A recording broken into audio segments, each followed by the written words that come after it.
이거보다 잘할 쪽으로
여러분 지금부터 최고위원 중진 의원 연석회의를 시작하겠습니다. 대통령 신년 기자회견 다시 한번 국민을 좌절시켰습니다. 어제 문재인 대통령 신년 기자회견은 억지와 거짓의 끊임없는 반복이었습니다. 본질을 흐리고 사실을 왜곡하며 대통령이 직접 여론 호도에 나선 것입니다. 장관과 대통령의 인사권을 존중해달라고 했습니다. 부당한 인사, 보복성 인사도 존중하라는 것입니까? 그런 인사권 행사는 명백한 권한남용입니다. 존중이 아닌 처벌의 대상입니다. 최소한의 협의와 대화마저도 거부하는 문재인 정권입니다. 그러면서 협치를 논한다는 것은 야당에 대한 조롱이 아니냐, 오히려 그런 걱정들을 하고 있습니다. 우리는 결코 정부의 실패를 바라지 않습니다. 오직 국민 성공, 국민 행복을 바랄 뿐입니다. 오히려 야당 탓 프레임을 탓대 재생산하는 대통령이 바로 분열과 갈등의 뿌리입니다. 주먹을 쥔 손과 어떻게 손뼉을 마주치라는 것입니까? 허황한 협치를 말하기 전에 야당을 야당으로 인정하는 것이 기본이라고 하는 사실을 기억해야 합니다. 아직도 조국 전 장관을 변호하고 감싸고 있습니다. 조국의 분통 터졌던 우리 국민들의 속을 뒤집어 놓는 바랍니다. 도대체 무슨 관계길래 이토록 조국을 비호하는 것입니까? 친문 비리 수사 지휘하고 있는 검찰총장을 직접 비난하기도 했습니다. 정말 대통령으로서 할 말인가? 지적하지 않을 수가 없습니다. 대통령의 일은 국민화합과 통합을 말할 준비가 전혀 되어 있지 않습니다. 누더기 부동산 규제 그만 남발하십시오. 결과는 보나마나 뻔합니다. 부동산 폭등, 시장 혼란, 내 집 마련 포기, 결과가 뻔합니다. 국민의 삶은 추락할 대로 추락했습니다. 경제가 좋아지고 있다는 대통령의 일방적인 주장은 국민들에게 너무나 가혹한 거짓말입니다. 정말 경제 무능 정권 심판해야 합니다. 국민들도 쉽게 속지 않습니다. 이제 희망 고문을 멈추십시오. 제 정신 차리고 국민께 엎드려서 실정과 거짓말에 대해서 사죄부터 하십시오. 그것만이 지금 국민께 대한 유일한 도리입니다. 권력의 막장극이 양심을 깨우고 있습니다. 자유한국당 그동안 제1야당으로서 오직 국민만 바라보면서 저항과 투쟁을 꾸준히 이어왔습니다.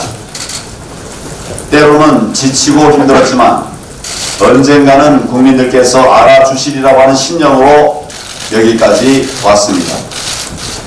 그런데 최근 들어서 반갑고 또 고마운 양심의 목소리가 여기저기서 나오고 있습니다. 진보 성향 판사 모임 소속의 김모 판사는 추미애 장관의 검찰 인사를 정면으로 비판했습니다. 헌법 정신 위반이라며 일침을 가했습니다. 김모 법무연수원 교수는 집권 세력의 일방적인 검경 수사권 조정안을 거대한 사기극으로 규정했습니다. 그리고 과감히 검찰을 박차고 나왔습니다. 오랜 진보논객 한 분은 연일 친문 권력의 모순과 이중성을 적나라하게 비판하고 있습니다. 저는 이런 움직임에 편승할 생각이 없습니다. 자유한국당에 유리하게 이용하지도 않겠습니다. 다만 친문 권력의 막장극이 우리 사회 곳곳의 양심과 지성을 일깨우고 있는 모습에 작게나마 희망을 가질 뿐입니다. 문재인 정권 비상식과 불의의 집권 세력입니다. 이번 총선은 비상식, 불의에 대한 심판의 장이 될 것입니다. 저와 자유한국당은 상식과 정의의 편에 서겠습니다. 상식과 정의의 편에 서는 모든 분들과 힘을 합쳐서 정권 심판의 명령을 반드시 수행하겠습니다. 문재인 정권을 심판하고 위기의 대한민국을 살려내겠습니다. 오늘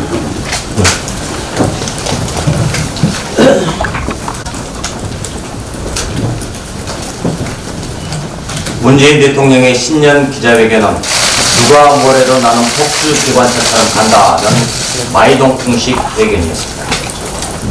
모두기 도리어 몽둥이를 두는 격인 적반하장의 회견이었습니다. 경제와 북한에 대한 문 대통령의 시각은 냉엄한 현실과 완전히 동떨어졌습니다. 국민들은 혹시나 하고 기대했지만 역시나 했습니다. 문 대통령은 검찰 인사와 관련해 뻔뻔함의 극치를 보였습니다.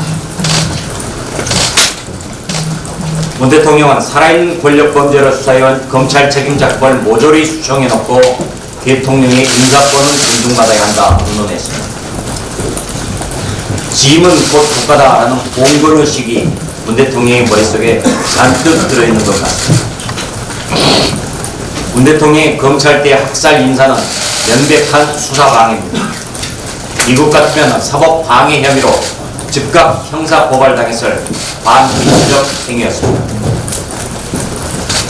우리는 대통령의 이런 인사권 남용이 다시 재발되지 않도록 형법에 사법방해 조항을 신설하는 법 개정안 발의를 검토하겠습니다.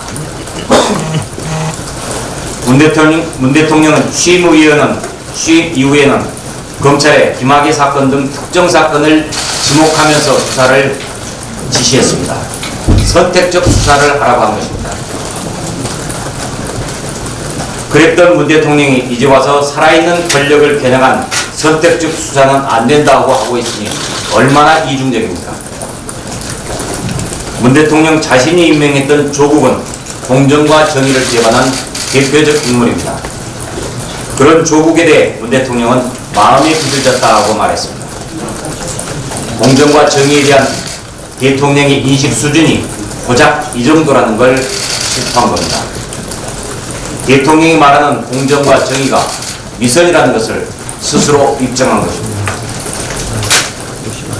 특권과 반칙의 상징인 조국을 임명해서 국민을 분열시킨 대통령이 국민들께 진정성 있는 사과 한마디 하지 않았으니, 그리고 그런 회견을 TV로 110분간 생중계했으니 전파 낭비라는 것은 바로 이런 것을 두고 말합니다. 추락하고 있는 우리 경제에 대한 문 대통령의 인식이 한심하다는 것은 누구나 알고 있지만 어제 또다시 확인됐습니다. 보고 싶은 통계만 내세워서 잘 된다고 하는 대통령의 뻔뻔함에 국민은 기가 질릴 것입니다. 낯설기 짝이 없는 통계를 거론하며 어려움 속에서도 선방했다라고 대통령은 불러댔습니다. 우리나라 경제 성장률이 OECD 36개국 중 34위라는 지표는 숨겼습니다.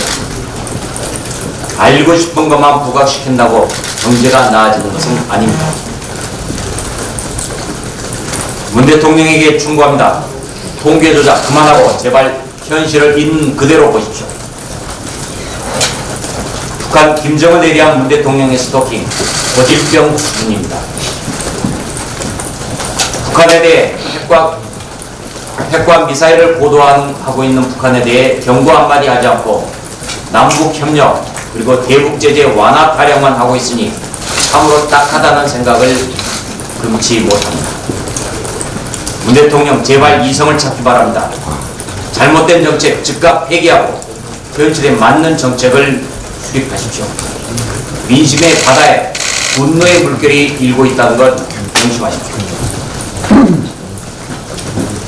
어제 저는 중앙선관위 사무총장을 불러서 청와대와 정부 여당이 당정청 협의를 빙자해서 사실상 당권 선거운동을 하는 것에 대해 선관위가 엄중하게 대응할 것을 촉구했습니다. 권력이 선거에 영향을 미치는 행위를 선관위가 방치해서는 안 된다고 강조한 것입니다. 정부 여당은 최근 한 달간 소위 당정협의 명목으로 선심성 공약을 남발하고 있습니다. 작년 12월 18일에는 국토부 장관이 국가균형발전 프로젝트를 발표했고 그 다음 날은 민주당 을지로위원회는 서울, 경기, 인천 단체장을 불러 소상공인 공약을 발표했습니다. 또 올해 1월 6일에는 당정청 회의를 열어서 예산 조기 투입과 선심성 자금 살포를 결정했습니다. 그리고 1월 9일에는 국방부 장관을 참석시켜 군사시설 보호구역 해제를 발표했습니다. 이 모두가 선심 공약 남발의 전형적인 관건 선거입니다. 이것이 선거법 위반이 아니고 무엇이겠습니까? 자유한국당은 지역구 물려주고 물려받기를 한 박영선 장관과 불건현 전 청와대 국정기획상황실장을 공직선거법 위반 혐의로 오늘 검찰에 고발할 것입니다. 청와대 대변인 자격으로 총선을 언급하면서 정권 심판인지 야당 심판인지 라고 발언한 고민정 청와대 대변인에 대해서도 선거법 위반 혐의로 검찰에 고발할 것입니다. 문재인 정권이 기업들이 반대하는데도 사회이사 임기를 6년으로 규제하는 억지 조치를 신설했습니다. 이런 규제는 해외에서도 전혀 없는 전대미문의 문재인표 규제입니다. 당장 올해 3월 주주총회부터 적용하겠다는 겁니다. 이로 인해 새로운 사회이사를 영입해야 하는 회사는 566개로 인원이 711명이나 됩니다. 이것은 결국 아직 일자리를 잡아주지 못해 밖에서 떠돌고 있는 수많은 친문 문팬들에게 일자리 만들어주겠다는 알박기 조치라고밖에 할 수 없습니다. 문재인 정권의 또 하나의 경제 죽이기 정책 등장을 비판하지 않을 수 없습니다. 하나만 더 듣습니다. 검찰 수사 과정에 조국 가족 인권 침해 여부를 조사해달라는 국민 청원이 있었고 이 청원을 청와대가 국가인권위에 전달해 하면서 청와대가 꼼수를 부렸습니다. 13일날 공문을 보냈다가 다음날 공문 반송을 요청했습니다. 청와대는 인권위가 공문을 반송한 사실을 공개할 때까지 이런 사실을 숨겼습니다. 그러다 들통이 난 것입니다. 청와대는 공문을 되돌려 바꿔서도 오히려 국민들한테 거짓말을 했습니다.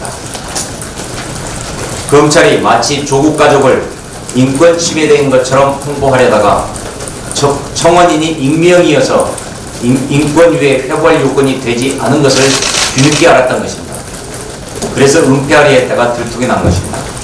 청와대의 꼼수 행진, 바보들의 행진처럼 계속되고 있습니다.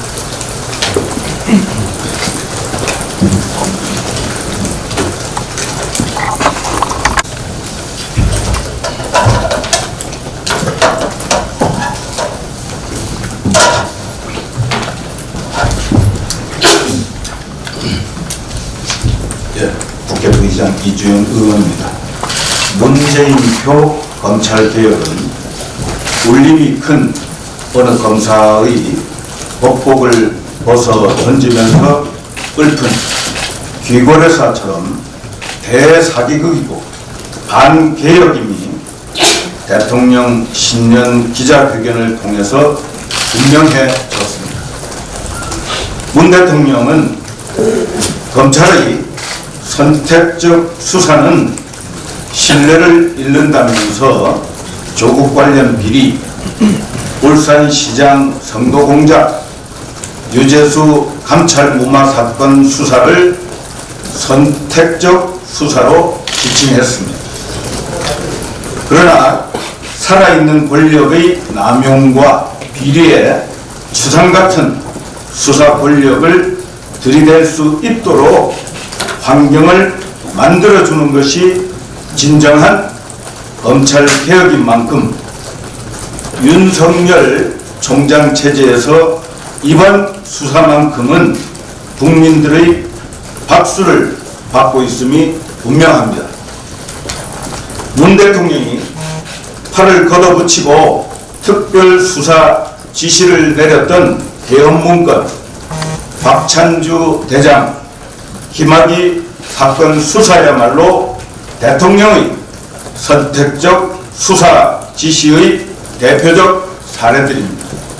그런데 거꾸로 이들 사건은 대통령의 뜻과 달리 모두 무혐의, 무죄가 되어버렸습니다. 대통령 자신이 수사 특별 지시를 할 때는 콕콕 집어서 선택적 수사를 요구하면서 거꾸로 자신을 포함한 정권 핵심으로 조여오는 수사들에 대해서는 선택적 수사는 신뢰 상실이라고 비난하고 나섰으니 이 얼마나 자가당착입니까? 이 자가당착도 유망분수지 않습니까? 살아있는 권력의 비리 수사를 뭉개기 위해서 수사진 대학살 인사를 감행하면서 인사 안도 안 내놓는 총장협의 패싱에 대해서 장관 명령 거역 운운하면서 몰아낼 부실 만들기에 몰두하고 있음을 우리 국민들이 모르고 다 속아 넘어갈 줄 알았다는 얘기입니까? 파렴치 위선자 조국으로부터 무슨 약점이 잡혀 있는지 마음의 빚을 지고 있다면서 조국 수사 과정의 인권 침해를 조사해달라고 청와대 비서실장이 국가인권위에 보내는 코미디를 자행한 반면에 UN 북한 인권 특별 보고관의 탈북자 살인 북송 문제에 대한 조사는 왜 회피하고 막고 있는지 청와대는 답변을 해야 할 것입니다. 문재인 정권은 자신들이 저지른 죄가를 누구보다 잘 알고 있기 때문에 수사, 조사의 압박이 조여 들어오자 뻔뻔스러움을 누구에게 질서라 막장에서 발악을 하고 있는 것으로 보여집니다. 이제 민심을 거스른 제왕적 검찰 인사권 존중을 내세운다면 여기에 대해서는 국민 저항권이 발동될 수밖에 없음을 문재인 대통령과 추미애 장관에게 경고해 두고자 합니다.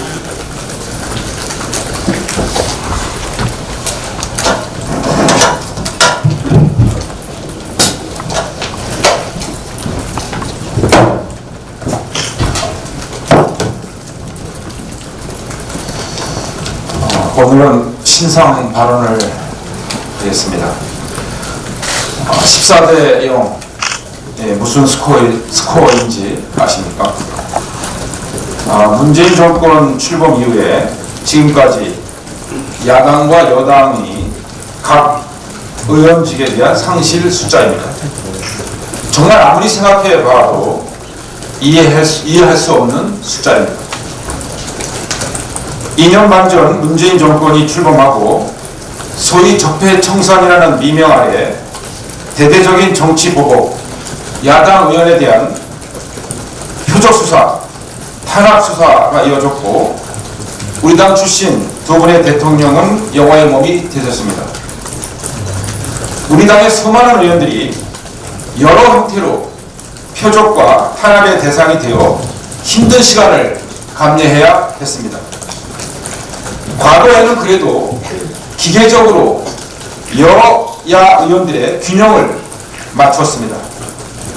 문재인 정권 하에서는 연일 우리 한국당 출신 의원들만 대부분 의원직이 상실되었고 한국당 의원들에 대해서만 집중적으로 수사와 기소가 이루어지고 있습니다. 어제 2년 전 뇌물수수 및 정치자금법 위반 등으로 기소된 저의 사건에 대한 1심 선고가 있었습니다.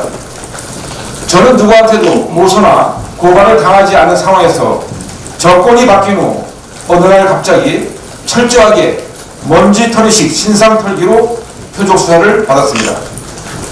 참고인만 수십 명이 소환되었고 온 가족과 친지가 은행 계좌 압수수색을 받았습니다. 그 결과 2년 전에 뇌물수수 및 정치자금법 위반, 공직선거법 위반 등으로 무려 16개 혐의로 기소되었고 징역 8년이라는 무거운 구형을 받았습니다. 어제 재판부는 뇌물 부분, 공직선거법 부분 등 기소한 총 16개 혐의 중 대부분인 13개 혐의에 대해서 무죄를 선고했습니다. 선고 시간만 무려 2시간 가까이 되었습니다. 정치자금법 위반과 관련되어서는 재판장께서는 불법성이 약해 피선고권을 박탈할 만한 사유가 안 된다면서 90만 원의 벌금을 선고했습니다.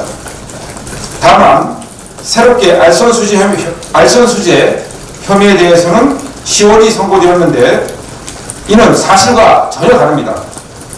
제가 항소심에서 무죄를 확실하게 입증하도록 하겠습니다.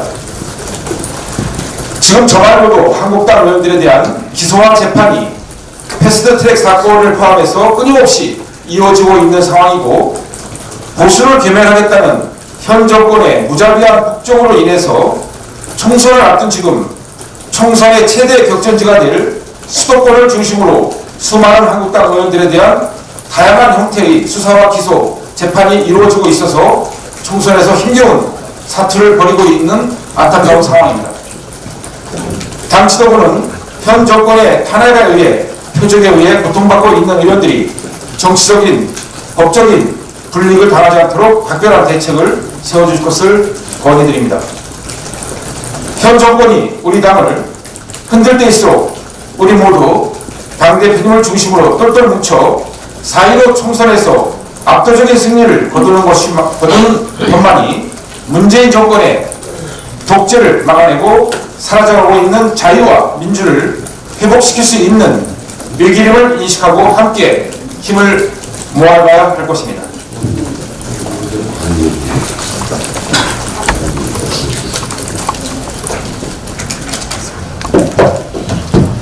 어제 문재인 대통령의 기자회견을 보니 과연 이분이 우리나라에 살고 있는 분이 맞는지 하는 의심이 들었습니다. 마치 외계에서 온 괴물을 대하는 듯한 그런 느낌이었습니다. 분노에 찬 국민들의 골기가 이번 4.15 총선에서 일어날 것이라고 확신합니다. 국민의 힘으로만 무모한 문재인 정권의 폭주를 막을 수 있습니다. 네, 정진석 의원입니다. 패스트트랙 법안 처리를 모두 마치고 민주당 의원 50명이 술판을 벌이면서 외친 구호가 무엇인지 아십니까? 검찰개혁 총선 승리입니다.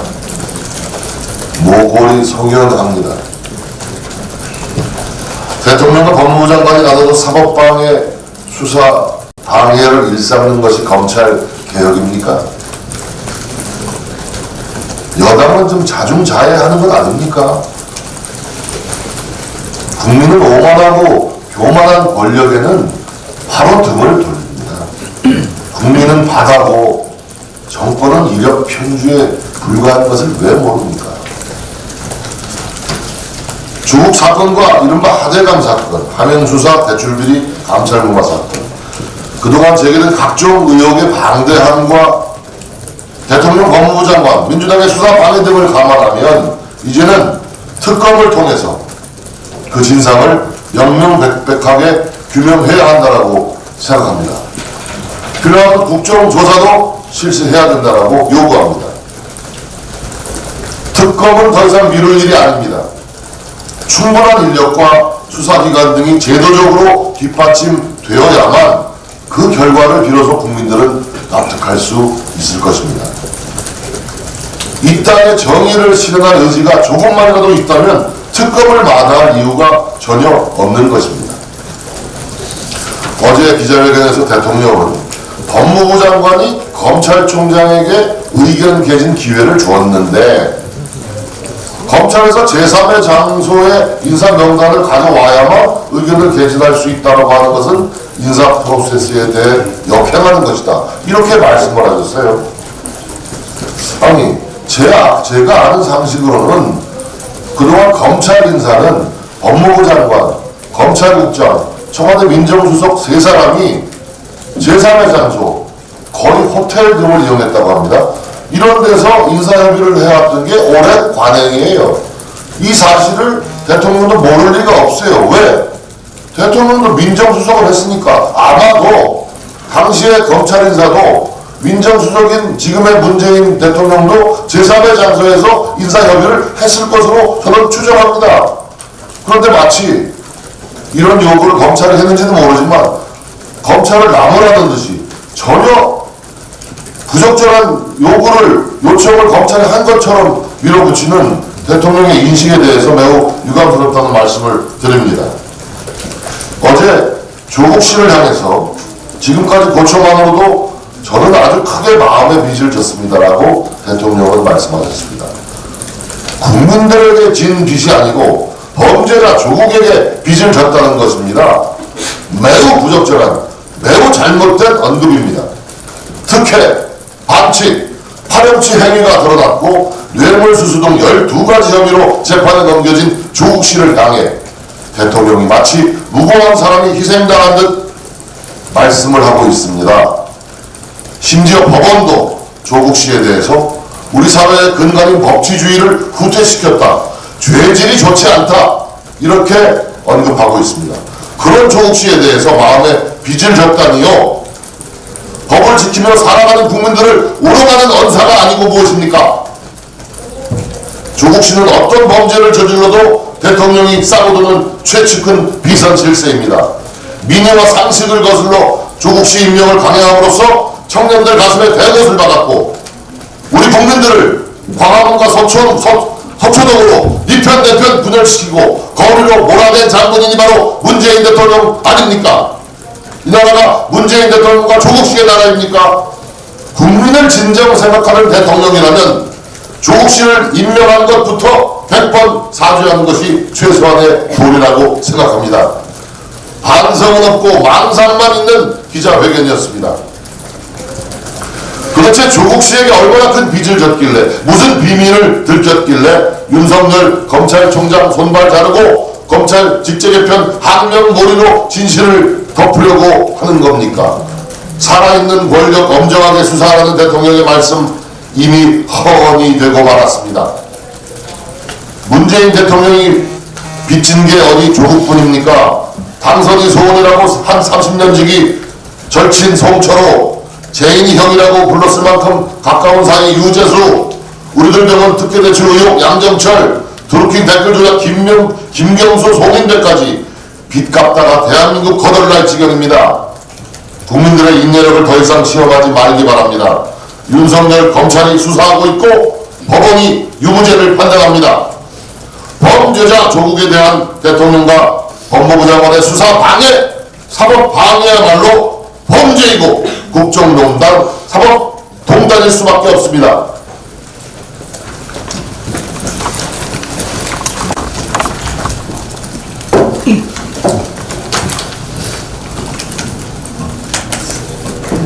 마틴 루터 킹이 이런 말씀하셨습니다. 무지에서 비롯된 진심, 또 어리석음에 비롯된 양심만큼 위험한 것이 없다라고 얘기를 하는데, 대통령 말씀을 어제 들어보면 참 무지에도 이렇게 무지할 수 있나 이런 생각이 듭니다. 경제에 대해서는 긍정지표가 분명히 늘어나고 내 집 마련의 꿈을 가진 국민들의 꿈을 투기로 알고 있는 그런 무지, 또 북한에 대해서도 여전히 대화의 문을 열어놓고 대화하고 싶다는 이런 무지들을 보면 이쯤 되면 무지가 진짜 무지가 아니라 의도된 무지다라는 걸 다 아실 수 있을 것 같습니다. 무엇보다도 지난 수요일 대학살로 비춰지는 이 검찰 인사는 분명히 인사권의 행사가 아니라 수사방해죄를 저지른 것입니다. 그 수사방해죄를 저지른 것은 다른 것이 아닙니다.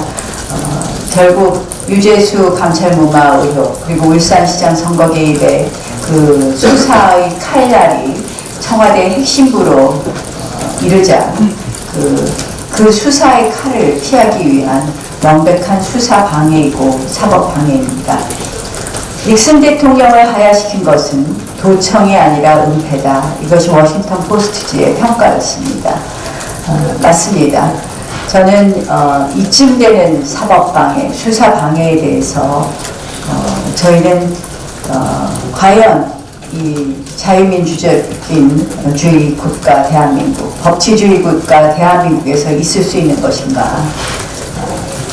대통령의 이 가장 나쁜 죄, 본인에게 향하는 수사를 무력화하는 것, 이것에 대해서는 국민들과 함께 우리가 대통령이 그 자리에 과연 있을 수 있느냐에 대해서 생각해 보게 하는 그러한 일이라는 말씀을 분명히 드립니다.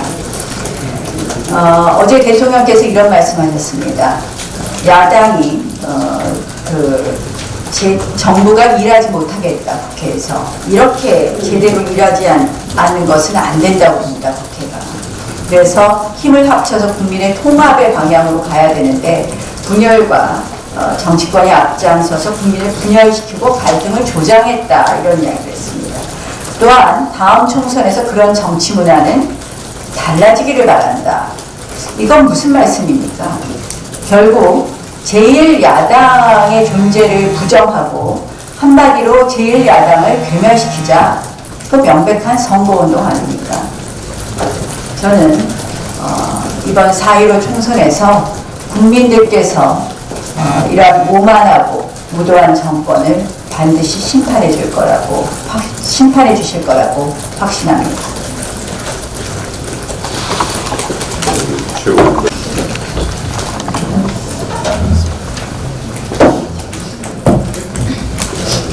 최근에 의정보고 대회도 많이 열리고, 그다음 출판기념회도 많이 열리고 있습니다. 그래서 이제 많은 분들을 한꺼번에 뵙게 되는데요. 여러 가지 얘기들 중에 이런 얘기가 있습니다. 그 국회법상 500만 원 이상 받으면 당선 무효용인데, 그 자유한국당 그 패스트트랙 관련돼가지고 기소되신 의원들 관련해서 이거 진짜 당선 무효되는 겁니까?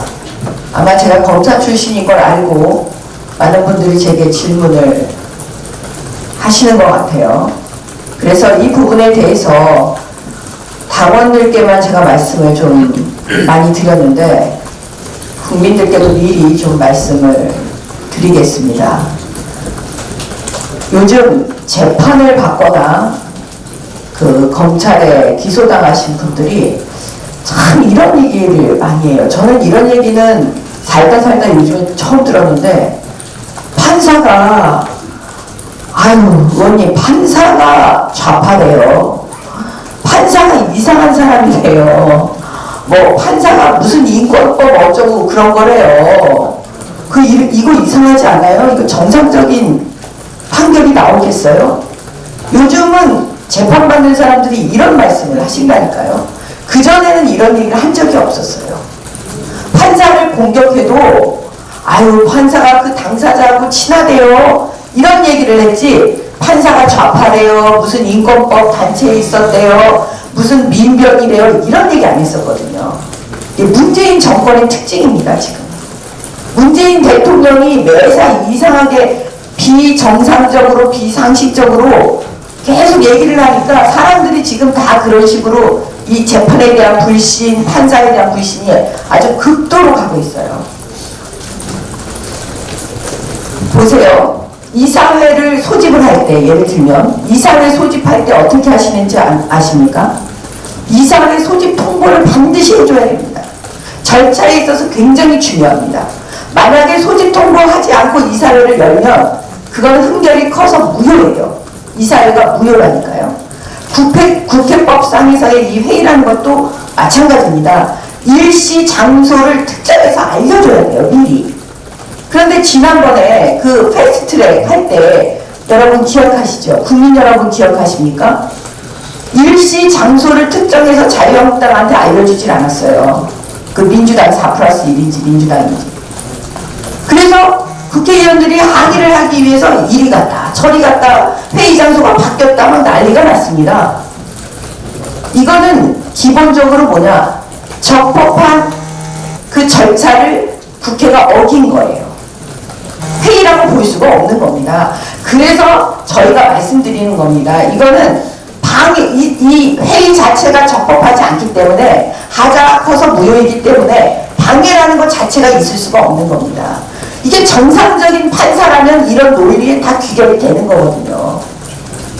그 다음에 두 번째는 뭐냐면, 보세요. 권은희 오신환 의원을 다 기억하시죠? 동일한 회기 중에, 이건 법문에 나와 있습니다. 임시의 동일한 회기 중에, 임시의 회기 중에는 교체 못해요. 그들이 원하지 않는 한. 근데 바꿨어요. 교체했어요. 국회의장이 병원에서. 그래서 이거 불법이라고 얘기하는 거예요. 근데 민주당의 논리가 뭔지 아십니까? 해괴망측한 논리입니다. 그 법문에 동일한이라는 단어를 집어넣으면 어떻게 되냐? 아, 임시의 회기 중이 아니면 동일한 회기가 아니니까 교체할 수 있다. 좀 어려우시죠? 무슨 얘기냐면 그 전에 권은희 오신환 의원을 정기국회 때 임명해 놨으니까 동일한 회기가 아닌 임시국회에서는 교체할 수 있다. 이런 해괴망측한 논리를 가지고 얘기하는 거예요. 이걸 검찰이 또 받았어요. 국회법의 특징은 뭐냐면 당리당략으로 교체하지 말라는 겁니다. 그러니까 임시회가 이미 들어가면, 임시회가 딱 첫날 시작을 하면 그 첫날 시작할 때에 그 선수들 바꾸지 말라는 겁니다. 이게 정상적인 판사라면 다 이렇게 귀결될 수밖에 없어요. 그래서 우리가 이거는 무혐의다, 무죄다 이렇게 얘기하는 겁니다. 이 질문들을 하도 많이 받아서요, 제가 우리 국민들께 미리 말씀을 드리는 거예요. 이걸 가지시고 이 국회법 관련돼서 이제 재판이 열리게 됐을 때 판사들이 뭐라고 말하는지, 재판 과정에서 우리 기자들이 어떻게 쓰는지 우리 국민들께서 미리 좀 알고 계셔 주셨으면 좋겠다, 이런 심정에서 말씀드리고, 마지막으로 짧게 부연해서 설명하면, 오늘 원유철 우리 중진 의원님 나오셔서 신상 발언 하셨는데요. 제가 이것도 보니까 정말 억울할 수밖에 없는 상황이더라고요. 무슨 얘기냐면 처음에 기소됐을 때 범죄 사실이 16개였거든요. 그리고 징역 8년을 구형했습니다. 근데 여러분 거기서 그 3개 정도 인정하면서 지금 선고형이 10월이에요. 징역 10월. 물론 벌금 90만 원은 변론으로 친다고 하더라도. 제가 말씀드리는 건 뭐냐면요, 뇌물죄 다 무죄 났습니다. 그 중에 한 건만 알선수재로 지금 선고가 났는데요. 잘 보세요. 증인이 딱 한 명인데 그 증인 인물의 어떤 진술에 대해서는 다 무죄를 내고, 판사가 그 동일한 인물의 어떤 진술 하나만 딱 빼서 그거에 대해서 알선수재로 이번에 선고 내린 거예요. 그러니 이거를 당사자인 그 사람들이 이거를 승복할 수가 있겠습니까?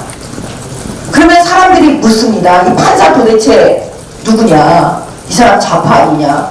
뭐 이 사람 무슨 인권법 소송 아니냐.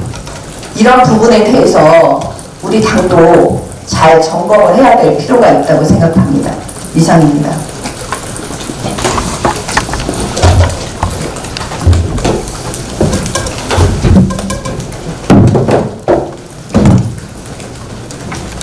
대통령 신년 기자회견을 마친 후 오늘 아침까지 언론 매체에서 지적하고 있는 표현들 중에는 옹상가 대통령이다, 국민위의 친문이냐 라는 워딩으로 포장되고 지적되고 있습니다. 검찰에 대해서는 초법적이라는 반복 발언으로 압박을 하였습니다. 조국 관련해서는 포토라인에도 안 서게 하는 등 온갖 특혜를 받게 해놓고는 조국이 인권 침해의 피해자인 양 옹호하는 비호성 발언까지도 서슴없이 문 대통령 신년사에서 하였습니다. 그러나 문 정권과 민주당에 반하여 우리의 자유의 가치를 지키고자 하는 제1야당인 자유한국당에 대한 탄압은 그 수위를 더 높이고 있는 실정입니다.